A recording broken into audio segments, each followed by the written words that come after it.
गुरुदेव जी, परम आदरणीय संत समाज, साध्वी समाज, निर्झर विवेकी सत्संग प्रेमी सज्जनों, भक्तिमय माताओं, बड़े सौभाग्य की बात है कि आप हम सब मिल करके इस सत्संग की गंगा में गोता लगा रहे हैं और इसी निमित्त में भक्तिमती स्वर्गीय जयंती बाई को याद करने के लिए हम सब बैठे हुए हैं, क्योंकि इस संसार से सब जाते हैं और जाने के बाद उनकी याद करते हैं और परिवार वाले उनकी यादों में संतों से जुड़े हैं, वो संतों को बुलाते हैं या कुछ कार्यक्रम कराते हैं।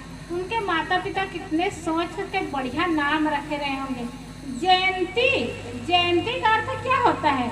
जिसके अंतिम होने के बाद भी जय जयकार हो, इसका मतलब होता है जयंती। कबीर साहब की जयंती मनाते हैं, भगवान बुद्ध की जयंती मनाते हैं, जयंती मनाते हैं महापुरुषों की, इनका नाम ही जयंती रहा। अर्थात अंतिम होने के बाद भी जय जयकार हो। और अंतिम होने के बाद जय जयकार किनका होता है? जिन्होंने जीते जी अच्छा कर्म करे, अच्छा जीवन जिए, उन्हीं की तो जयंती होते हैं और उनका नाम ही जयंती है। अंतिम होने के बाद भी जयंती हो तो कैसी जयंती हो? संतों का सत्संग करे, भजन करे, भक्ति करे, अच्छा जीवन जिए, अच्छा कर्म करे, व्यवहार और परमार्थ को बनाए सज्जनों, उसी की जयंती होती है। जितने लोग जीवित है, क्या किसी की जयंती होती है? जीवित होने वाले की जयंती नहीं होती। जयंती मनाते नहीं, मरने के बाद जयंती मनाते हैं। और जयंती किसकी मनाते हैं? महापुरुषों की जयंती मनाते हैं और इनका नाम ही जयंती रहा। अर्थात वे कर्म ऐसे करें कि उनके बाद भी उनको याद करें। और कैसे याद करें? हम लोग इस गांव में कई बार आना होता था तो आते ही श्वेता साहब याद की कि माता बहुत अच्छी थी। मुझे तो याद नहीं है, स्मरण नहीं होता, तो बताई कि माता जी बहुत अच्छी थी और जब भी सत्संग होता था ना तो सामने बैठती थी, सामने आकर के बैठती थी। और घर में जाना होता था ना तो भाई पीछे रहते थे, माता आगे होती थी सेवा करने में। यही तो यादगिरी, यही तो पहचान है। देखो आज शरीर से नहीं है लेकिन उसकी यादगिरी है, उसकी पहचान उनका कर्म, उनके कर्म के माध्यम से लोग याद करते हैं और कर्म के माध्यम से लोग जाने जाते हैं। इसीलिए माता जी को याद करने का उनके निमित्त में संतों को बुलाए। और ये जो पितृपक्ष चल रहा है ना, पूर्वजों को ही तो याद करते हैं और 15 दिन मनाते हैं। 15 दिन एकम दूध से लेकर के पूर्णिमा तक मनाते हैं और उसमें 14 दिन भाइयों को मनाते हैं। 14 दिन तक तीज है, चौथ है, पंचमी है, जिस दिन शरीर छूटा है उस दिन याद कर करके मनाते हैं। और माताओं को कब मनाते? सिर्फ एक दिन, सिर्फ नवमी के दिन ही मनाते हैं। और बहन हो, बेटी हो, पत्नी हो, माँ हो, जो भी हो, लेकिन नवमी को ही मनाएंगे और भाइयों को 14 दिन तक मनाते हैं। एक बार ऐसे चर्चा हो रही थी पति पत्नी में और लोग बैठे थे घर में, तो उनके पति कहने लगे कि पितृपक्ष में 14 दिन हम लोग को याद करते हैं।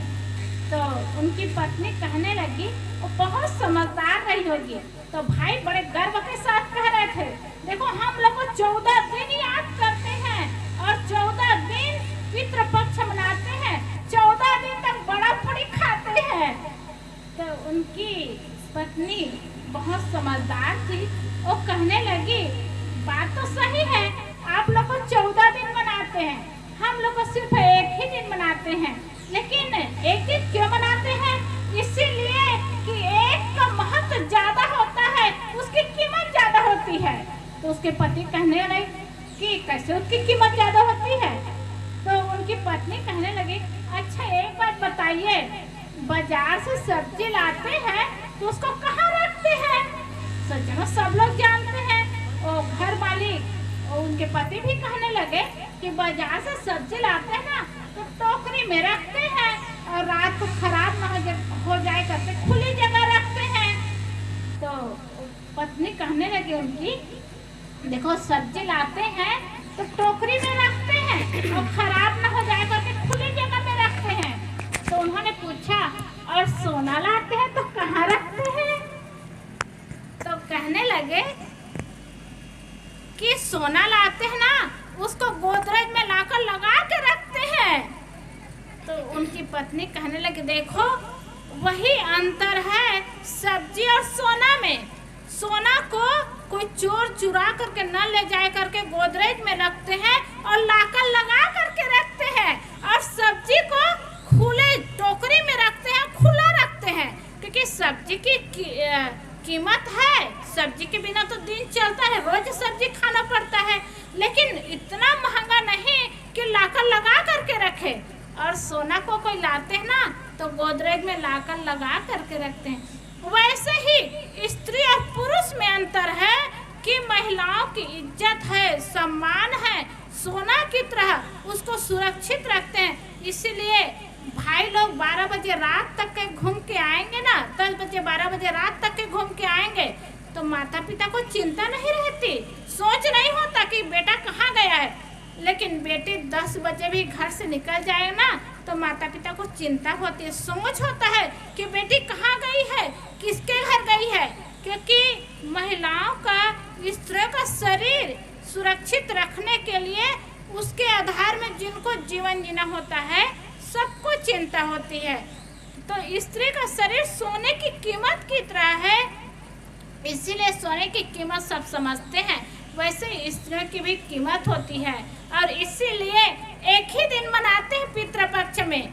तो उनके पति को उतने में संतोष नहीं हुआ तो उन्होंने कहा, अच्छा तो आप लोग की कीमत ज़्यादा है इसलिए एक दिन मनाते हैं, तो एक दिन में तो महंगाई नहीं बढ़ती। तब उनकी पत्नी कहने लगी, अच्छा एक बात बताइए, 1 2 3 4 गिनती करते हैं ना, गिनाई करते हैं, तो संख्या में कौन सबसे ज़्यादा है? तो उनकी पत्नी पूछने लगी, तो पति ने कहा, अब बता रहे तो आप ही बताइए संख्या में क्या ज़्यादा है। तो उनकी पत्नी समझाती है, 1 2 3 4 5 6 7 8 9 तक गिनती होती है तो 9 सबसे ज़्यादा होता है। तो 9 सबसे ज़्यादा, उसके बाद 10 होता है ना तो 1 लगाते हैं और 0 डालना पड़ता है, 1 और 0 मिलाकर के 10 होता है। तो 9 संख्या में सबसे ज़्यादा है, और 9 में 9 और जोड़ दे तो 99 होता है, और 9 जोड़ दे तो 999 होता है। तो उनकी संख्या बढ़ती जाती है, तो संख्या में 9 सबसे ज़्यादा होता है, और 1 2 3 4 5 6 7 वो कम होता है। वैसे ही महिलाओं के लिए एक ही दिन पितृपक्ष होता है, लेकिन उनकी संख्या सिर्फ एक ही दिन के लिए उनकी कीमत बढ़ जाती है, उनका महत्व बढ़ जाता है। इसलिए माताओं का एक ही दिन पितृपक्ष मनाया जाता है। तो उस पुरुष को स्वीकार करना पड़ा, समझना पड़ा कि सही में माताओं की कीमत ज़्यादा है, उनका महत्व ज़्यादा है। और सज्जनों, इनका महत्व ज़्यादा है, कीमत ज़्यादा है, सब लोग समझते, सब लोग अनुभव भी करते हैं। कैसे अनुभव करते हैं? भले शब्दों में ना कह पाए, किसी के पास बोल ना पाए, लेकिन जिसके घर में पुरुष रहे और एक भी महिला ना रहे तो घर की दशा सुंदर और व्यवस्थित नहीं हो पाता, और सुंदर सानिध्य ढंग से घर परिवार चल भी नहीं पाता। बाहर का काम लोग तो भाई कर लेंगे, लेकिन भोजन बनाने का काम करना बहुत कठिन हो जाता है, वो समस्या हो जाती है, घर पूरा फैल जाता है, अव्यवस्थित हो जाता है। तो घर को संभालने वाली नारियां होती है, और घर ही नहीं पूरे परिवार को और परिवार के जीवन को संभालने वाली नारियां होती है। इसीलिए तो किसने कहा है, नारी तू नारायणी कर अपनी पहचान, पीर पैगंबर ऋषि मुनि तेरी गोदी से हुए महान। नारी देश की जग जाए अगर, युग स्वयं बदलता जाएगा, और देवी दिव्य चिंतन जगाए अगर, हर मनुष्य देव बन जाएगा। ये नारी नारायणी है, सिर्फ नारी भोजन बनाने वाली ही नहीं है, सिर्फ साड़ी पहन करके सर ढकने वाली ही नहीं है, नारी नारायणी है। जैसे अभी आज दुर्गा माता बिठाएंगे, दुर्गा माता, संतोषी माता, लक्ष्मी माता, जितनी देवी की पूजा करते हैं ना, वो देवी तो शायद नहीं मिलेगी, कितना पूजा करे, कितना पाठ करे, वो देवी का दर्शन नहीं होगा। आदमी की भावना है, भावना के नाते देवी के मंदिर में जाते हैं, देवी की पूजा करते हैं, समर्पित भी होते हैं। असली देवी तो आपके घर में है, वो नारी ही नारायणी है। उसकी पहचान करे, कर उसकी पहचान, संत जन कहते हैं, इसलिए उस देवी की पहचान करे। क्यों पहचान करें? इसलिए कि पीर पैगंबर ऋषि मुनि तेरी गोदी से हुए महान, बड़े बड़े राजे महाराजे हुए, बड़े बड़े संत हुए, बड़े बड़े देवता हुए, नारी के गोदी में तो हुए। नारी की गोदी में उनके गर्भ में 9 महीने रहने के बाद 10वें में जब बाहर आए तो वही भगवान कहलाए। भगवान कृष्ण क्या कहीं से प्रकट होकर के आए? उनकी अपनी माता देवकी के गर्भ से तो आए। भगवान राम माता कौशल्या के गर्भ से तो आए। आज भगवान कहला रहे, पूजवा रहे, लोग पूजा कर रहे हैं, लेकिन इन्हीं माताओं से तो ऐसे भगवान का जन्म हुआ है। इसलिए देवी की बहुत बड़ी कीमत है सज्जनों, बहुत बड़ा स्थान है और बहुत बड़ी मर्यादा है।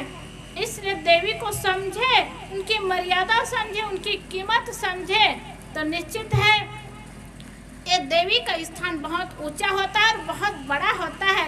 जैसे 1 2 3 4 गिनती में 9 सबसे बड़ा होता है संख्या में, वैसे स्थान में देवियों का स्थान बहुत बड़ा होता है।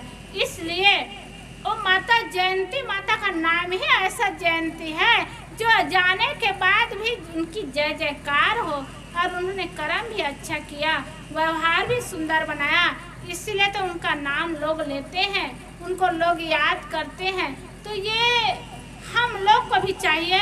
माता तो चली गई, साल भर हो गया और जाने के बाद कभी आई नहीं, मेरे पति क्या कर रहे हैं, मेरे बच्चे कैसे हैं। और उनके बेटे के एक बेटी आई है तो क्या वो देखने आएगी कि बच्चा कितना सुंदर है, बच्चा कैसा है? जो चले जाए सज्जनों, न वो आ सकते हैं न मिल सकते हैं, बस उनकी यादें रहती है, उनका स्मरण रहता है। और जाने वाले हम लोग को सीख दे करके जाते हैं, शिक्षा दे करके जाते हैं कि मैं जा रहा हूँ, तुम लोग की भी बारी लगेगी, तुम लोग को भी आना पड़ेगा, इसलिए सावधान हो जाओ, यही संकेत करके जाते हैं। और निश्चित है सज्जनों, हम लोग की भी बारी आती है ना, हम लोग को भी दुनिया से जाना पड़ता है, इस संसार से जाना पड़ता है। और जाना पड़ता है ना, तो हम लोग इस संसार से कुछ लेकर के नहीं जाते, खाली हाथ आए, खाली हाथ जाना पड़ेगा। और हमारी बात नहीं, सबकी बात है। हम देखते भी हैं, बच्चा आता है तो कुछ लेकर के नहीं आता, और किसी का शरीर छूटता है, कोई जाते हैं ना तो भी कुछ लेकर के नहीं जाते, खाली हाथ जाते हैं। तो सीख देते हैं, शिक्षा देते हैं कि जीवन में है और इस संसार में जब तक है, सुंदर जीवन जिए, सुंदर कर्म करे, सत्संग भजन भक्ति करे, ये जीवन की वास्तविकता है, जीवन की सार्थकता है। तो सज्जनों, जो चले गए वो हम लोग को सीख दिए कि संसार से कुछ नहीं ले करके जाना है। जो आए हैं वो भी सीख देते हैं, और कुछ ले करके आते नहीं, कुछ ले करके जाते नहीं। ये तो सब लोग आंखों से देखते हैं। और संत गुरुजन कितने ज्ञानी रहते हैं सज्जनों, कितनी बड़ी बात कहते हैं